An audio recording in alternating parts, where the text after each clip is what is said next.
সকালটা শুরু করছি চা আর বাসি লুচি দিয়ে।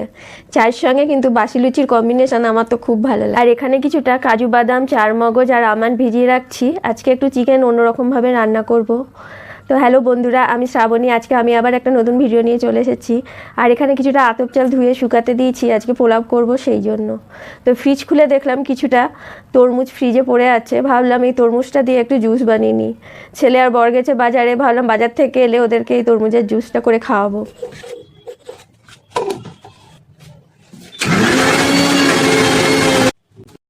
ফ্রিজ থেকে একটু বরফ বার করে ভাবলাম জুসটার মধ্যে দিই, তো খেতে একটু ভালো লাগবে। একটু ঠান্ডা ঠান্ডা হলে খেতে, গরম থেকে এলে বেশ ভালোই লাগবে। তো বরফ দিয়ে দিলাম, তারপর ব্লেন্ডারে আবার একবার ঘুরিয়ে নেব।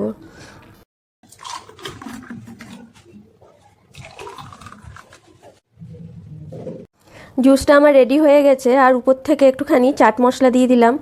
এতে জুসটার স্বাদ কিন্তু আরও ভালো হবে। এটা খেতে দিয়ে জিজ্ঞেস করলাম কিরে কেমন হয়েছে, বললো খুব ভালো হয়েছে। তো এমনি তো তরমুজ খেতে চায় না, ওই জন্য এরকমভাবে রস করে দিলে খেয়েও নেয় আর খেতে ভালোও লাগে ওর। আর পোলাও করবো, ওই জন্য চালটাকে ভালো করে ঘিয়ে নেড়ে নিয়েছি। আর পোলাও আমি বেশিরভাগ প্রেশারেই করি, খুব কম সময়ে আর খুব তাড়াতাড়ি পোলাও হয়ে যায়, আর খুব ঝরঝরে পোলাওটাও তৈরি হয়। এদিকে পোলাওটা আমার রেডি হয়ে গেছে। আর প্রেশারে পোলাও করলে পরে একটু বড় কিছুতে এটাকে ঢেলে নিলে পরে পোলাওটা খুব সুন্দর ঝরঝরে থাকে। আর পোলাওয়ের সঙ্গে আমি একটু আলু ভেজে নিচ্ছি। আর টিফিনে তেমন কিছু করিনি, ভাবলাম পোলাও আর আলু ভাজা দিয়ে ছেলেকে খেতে দিয়ে দিব। ও পোলাও খেতে খুব ভালোবাসে, ওই জন্য আমি পোলাওটা একটু বেশি করেই করি। আর আজকে চিকেনটা একদম অন্যরকমভাবে করেছি।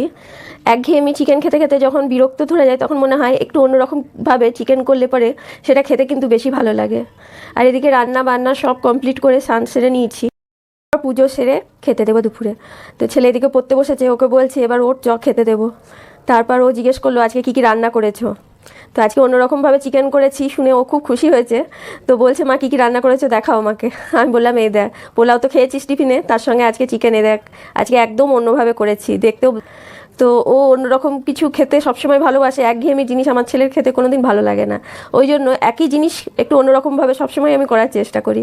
আর তার সঙ্গে আলু ভাজা সকালে করেছিলাম, সেটাও আছে, আর তার সঙ্গে চাটনি। তো দুপুরে খাবার দাবারে ছিল এইগুলোই। আর খেতে দিয়ে দিলাম দুপুরে সকলকে একসাথে। আর রবিবারের দিন দুপুরে একসাথে সবাই মিলে খেতে বসতে বেশ ভালোই লাগে। আর গোটা সপ্তাহ ওর বাবা আগে খেয়ে বেরিয়ে যায়, খাওয়াটা সবারই আলাদা আলাদা সময়েই হয়, ছেলেরও স্কুল থাকে। তো দুপুরে খাবার দাবার সবাইকে বেড়ে দিয়ে আমিও খেয়ে নেব।